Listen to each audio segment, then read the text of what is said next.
Yo, it's Randy, and welcome to Hustle and Pushups, the dopest fitness show on the air, where I offer expert fitness advice with a hint of sarcasm. Welcome to the new format. This is a bit of a rebrand of Hustle and Pushups. In the past, it was more conversations with my friends to help us get through the pandemic. So we talked about life and fitness and all of those things. And those episodes will always exist. I'm going to leave them as possibly season 1 or season 0. I haven't decided yet, but the new format will be a little bit more me. We will have some guests, but this time we'll take a deeper dive into my strength, which is tackling any fitness trends or issues that you may want to know more about. So before we actually get into what we're going to talk about today, allow me to reintroduce myself. Hello, my name is Randy, and I was once fat.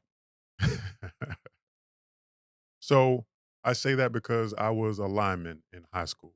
I played football.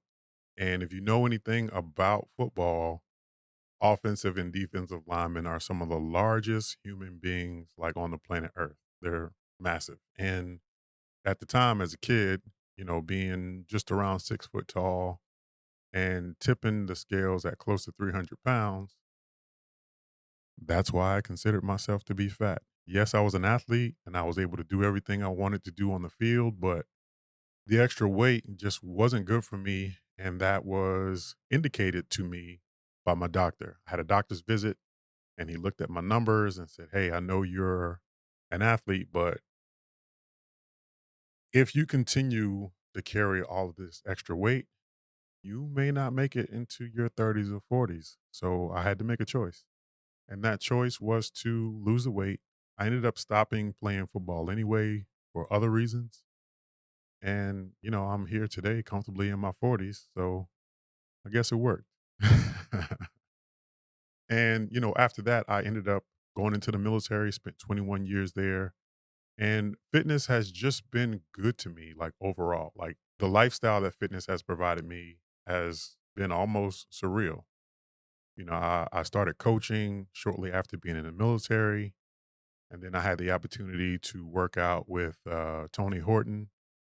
I was a bodybuilder. I'm thinking about doing that again. So I won a competition. And through that, I was also able to become attached to a couple of supplement companies. So I was, sponsored and they would send me stuff and pay me to post on social media and all of that. And I also won a well, I won't say won, but I was a finalist in a contest for Reebok, which allowed me and a guest to go to Reebok headquarters. One, so that they could determine the finalists right there, on site while we were there. And two, to give us an idea of what it's like to be a fitness influencer. As far as fitness goes, I am a subject matter expert, but I would like for you to look at me more as an interpreter. There's a lot of things that we know. We have access to more information now than at any point in human history. So when we get flooded with information, it's good to have someone who can kind of break down some of the complicated stuff, dispel some of the myths, and debunk a lot of the mistruths that are perpetrated by the fitness industry to get you to buy stuff. And also like all of the old wives' tales or myths or bro science that exist out there because, everybody becomes a fitness expert as soon as they do one workout or, they lose a couple of pounds. Now all of a sudden the thing that you did will work for everybody. And that just isn't the case.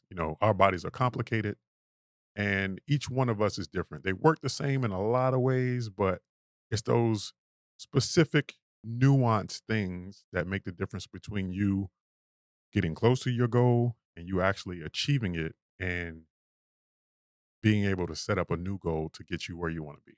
So that's why this show exists. I call it Hustling Push-Ups because it's kind of a cool name to me. And that's what I do, baby. I'm slanging these push-ups and you are my customer. All right. So the next segment is something that I want to do every week, but I'll only do it if I get good content to do it. So if I miss a week, it's because I didn't find the right thing to share with you. But the name of the segment is What You Mean. What You Mean. So I'll take a fitness meme, a popular fitness meme, and we'll break it down and discuss it. So this week's meme is I don't always go to the gym, but when I do, I make sure everyone on Facebook knows about it. Guilty. Here's the thing though. I understand that you may be proud about setting off on your fitness journey and finally accomplishing that thing that's been bugging you for all of this time. And you want to share it with the world and you want to use that as an opportunity to get some external motivation and internal motivation for yourself. So, video, selfies, all of those things are good. But there is a thing called gym etiquette, and you got to follow that. So, your content creation should never interrupt anybody's set or anybody's experience in the gym. And the way to do that is just to be discreet and make sure that you're not, doing too much. And also, like, if you're going to share something, don't do the movement wrong.